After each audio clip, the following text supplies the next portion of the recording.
আরে ভাই, এই সিরিজের নাম রাখা উচিত ছিল তো আফগানিস্তান ভার্সেস ঘূর্ণিঝড় বাংলাদেশ। কারণ আফগানিস্তানের ভাতিজারা এটা বুঝেই উঠতে পারেনি যে কখন সিরিজটা তাদের হাত থেকে হাওয়া হয়ে উড়ে গেল। কথা সত্য বলছে। এতদিন সবাই কইতো লিটনের ক্যাপ্টেন্সির পাওয়ারে বাঙালি খালি অটোমেটিক টি-20 সিরিজ জিতে, কিন্তু এবার লিটন নাই, তাও বাঙালি সিরিজ জিততেছে। তার কারণ এটা তো সবাই জানে, আমার ক্যাপ্টেন্সির পাওয়ার। কারণ আমি তো সেই বাংলাদেশের লিটনের পরে ক্যাপ্টেন কুল মহেন্দ্র সিং চুইংগাম আলী।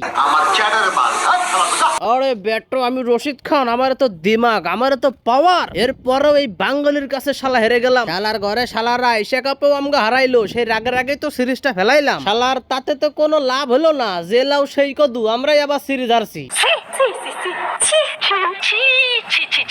বেটা, এই কষ্ট রাখার জায়গা আমার কাছে আর নেই। মাগার বাঙালি যদি আমগো লাস্টের টি-20তেও পিছন মাইরা দেয়, তাহলে তো আমরা ফুল বাংলা ওয়াশ হয়ে যাব। তখন তো এই রশিদ খানের দাপট, এই অহংকার সব গোবরের সাথে মিশে যাবে। ভাই, আমরা যে দুটো ম্যাচ হারেছি, এই দুইটা ম্যাচ কি আমাকে হারার কথা ছিল না? এই দুইটা ম্যাচের শেষে কোত্থেকে উড়ে এসে জুড়ে বসলে এই সোয়ান, এই নুরুল হাসান সোয়ানি আমাকে পিছনে বাস ভরে দিছে দুইটা ম্যাচে। হ্যাঁ বাতিজাররা, কষ্ট পাইছো নাকি? পাইলেও কিচ্ছু করার নাই ভাইয়া, তোমাকে পিছন মারার দায়িত্বটা আমারই ছিল। একজন দায়িত্বশীল ব্যাটসম্যানের যে কাজ আমি সেটাই করছি। কথা কি ক্লিয়ার না ভেজাল আছে? আমি কিন্তু কিছুদিন আগেও ছিলাম বাংলাদেশের সেরা লর্ডদের সভাপতি, কিন্তু এখন কিন্তু আমি ওটা না, এখন আমি হিরো। এ বাতিজা, তুই ভুলভাল বকতেছিস কেন? তুই হিরো কেন ভাই? হিরো তো আমাদের চুইংগাম আলী, যার কাজ খালি ছাগলের মতন চুইংগাম চাবানো। নেই কোনো ব্যাটিং এর দায়িত্ব, নেই কোনো ক্যাপ্টেন্সির দায়িত্ব, খালি ছাগলের মতন কসমস করে চুইংগাম চাবাবে আর বাইরের বল টেনে এনে লেগে মারবে। নেই কোনো ছক্কা, মারে শুধু ফক্কা। আরে বেটা, হোদাই হারে দোষ দিয়ে লাভ আছে? এক হাতে কিন্তু তালি বাজে না। যে হালা নুরুল হাসান সোহানের মতন কিপার থাকতে জাকেরকে কিপিং এর দায়িত্ব দেয়, ওই শালা আস্ত শুকনাখোর। এই বাঙ্গের পোলারা উল্টো পাল্টা পাতা মাথা খেয়ে আকাম গুলা করে।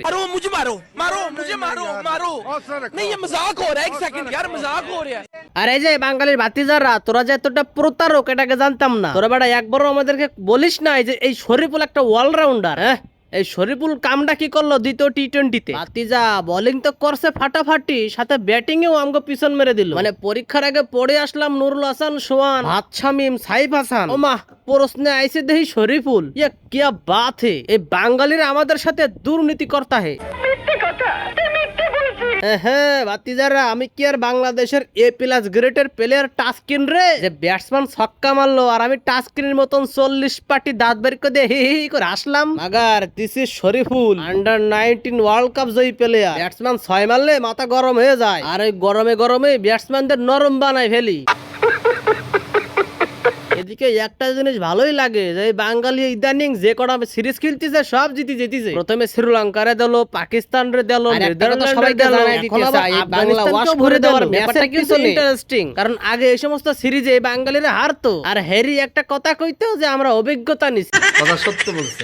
ভাতিজা রশিদ খান, তোরা দল বল সঙ্গপাঙ্গ নিয়ে রেডি হয়ে যা। আমরা কিন্তু সাবান, শ্যাম্পু, হুইল পাউডার আর হারপিক নিয়ে রেডি, তোদেরকে বাংলা ওয়াশ করে দেওয়ার জন্য। আজকের ম্যাচে সব থেকে বড় অবদান থাকবে আমার। এক কথায় বলতে গেলে আমি জাকের আলী একাই তৃতীয় টি-20তে আফগানিস্তানের ভাতিজাদের একবারে চুইংগামের মতন চিবিয়ে খেয়ে ফেলবো।